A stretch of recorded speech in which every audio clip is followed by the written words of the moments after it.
You work hard, you get a raise, you buy a nicer car, you move to a bigger apartment. Your paycheck grows year after year, but your freedom doesn't. You're still running just as fast, you still feel the same pressure, and you don't know why. Most people assume the path to wealth is simple: earn more money, get a better job, secure a higher return, but that's not quite right. And the real answer is far stranger than you'd expect, because building wealth has very little to do with your income, and everything to do with what you keep. In 2014, a former janitor named Ronald Reed made international headlines when he died. He left over $8 million to his local hospital and library. There was no lottery win, no inheritance. For decades, he simply saved what little he could and invested it. He was a janitor, and he was a philanthropist. Around the same time, a Harvard-educated Merrill Lynch executive named Richard Foscone declared bankruptcy. He had a successful career, an 18,000-square-foot home, and 2 swimming pools, and he lost it all. The difference between them wasn't intelligence or income. It was a single, hidden variable: their savings rate.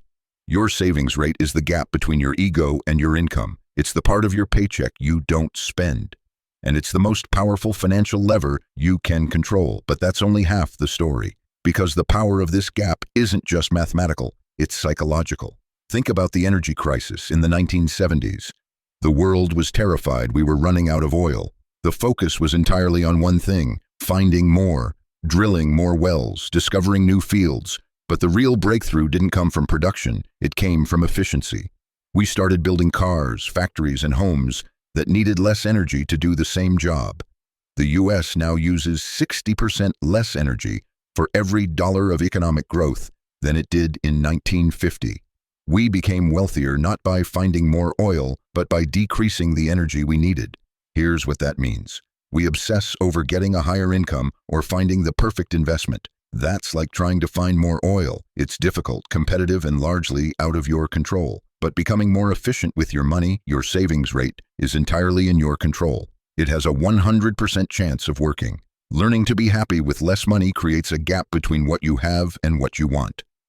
And that gap is the secret to freedom. But there's another layer to this, and it might be the strangest part of all. Because the ultimate goal of wealth isn't to buy more stuff. It's to buy control over your time.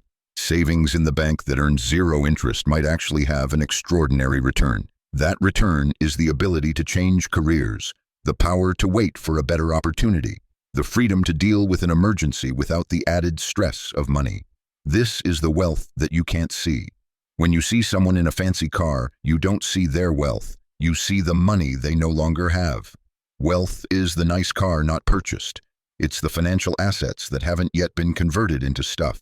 It's the unspent money in the bank that gives you options, independence, sovereignty over your own life.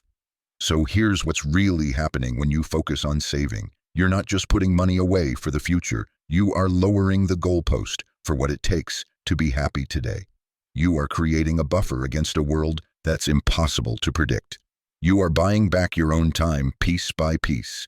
You're shifting your focus from things you can't control to the one thing you can. It isn't one thing, it's everything, all at once.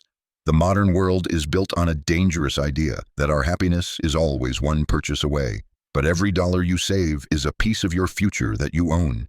A future where you have the freedom to change, to pivot, to rest.